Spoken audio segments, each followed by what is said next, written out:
ನೀವು ಸೊಳ್ಳೆ ನೋಡಿದವಾಗ ಸೊಳ್ಳೆ ಇದರೊಳಗೆ ಒಂಥರ ಸೊಂಡ್ಲು ಥರದ್ದು ಒಂದು ಆರ್ಗನ್ ಇದೆ, ಸ್ಟ್ರಾ ಥರದ್ದು ಇದೆಯಲ್ಲ, ಅದು ಆ್ಯಕ್ಚುಲಿ ಸ್ಟ್ರಾ ಅಲ್ಲ, ಅದು ಇಟ್ಸ್ ಎ ಶೀತ್.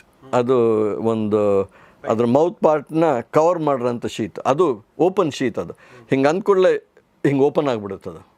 ಇದು ಇಟ್ಸ್ ಟ್ಯೂಬ್ ಥರ, ಹಿಂಗೆ ಸಾಕ್ಸ್ ಥರ ಮೇಲೆ ಬರಲ್ಲ, ಕೆಳಗಡೆ ಓಪನ್ ಇರುತ್ತೆ.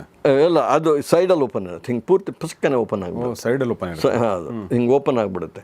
ನೀವು ಓಪನ್ ಮಾಡಿದ ಕೂಡಲೇ ಹಿಂಗೆ ಕಾಣುತ್ತದು, ಆಯಿತಾ. ಒಳಗಡೆ 6 ನೀಡ್ಲ್ಗಳಿದೆ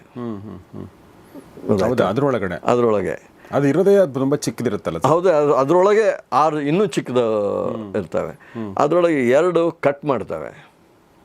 ನಮ್ಮ ಗಾಯ ಮಾಡಬೇಕಲ್ಲ, ಅದು ಅದ್ರ ಮೌತ್ ಪಾರ್ಟ್ ಎಂಟ್ರ್ ಆಗಲಿಕ್ಕೆ, ಗಾಯ ಕಟ್ ಮಾಡೋಕ್ಕೆ 2 ಸಣ್ಣದು. ಇನ್ನೆರಡು ಹಿಂಗೆ ಸೈಡಲ್ಲಿ ಅಗಲ್ಸ್ ಹಿಡಿಯೋಕ್ಕೆ, ಆ ಗಾಯನ ಸೈಡ್ ಹಿಡ್ಕೊಳ್ಳೋಕ್ಕೆ. ಒಂದು ಸಲೈವ ಇಂಜೆಕ್ಟ್ ಮಾಡೋಕ್ಕೆ, ಇನ್ನೊಂದು ಬ್ಲಡ್ನ ಹೀರಕ್ಕೆ.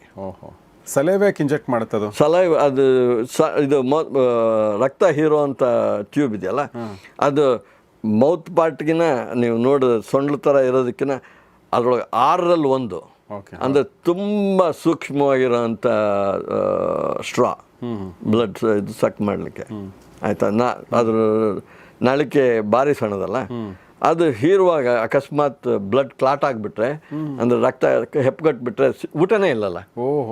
ಸೊ ಅದಕ್ಕೆ ಅದು ಸಲೈವ ಹಾಕಿ ನಿಮ್ಮ ಬ್ಲಡ್ ಕ್ಲಾಟ್ ಆಗ್ದಂಗೆ, ಪ್ಲೇಟ್ಲೆಟ್ ಅಗ್ರಿಗೇಟ್ ಆಗದೆ ಇರೋಂಗೆ ಆ ಥರ ಎಲ್ಲ ಮಾಡುತ್ತೆ. ಮತ್ತು ಇದು ಸಕ್ ಮಾಡೋದ್ರಿಂದ ಆರಾಮಾಗಿ ಎಳ್ಕೊಂಡು ಬದುಕೊಂಡಿರುತ್ತೆ.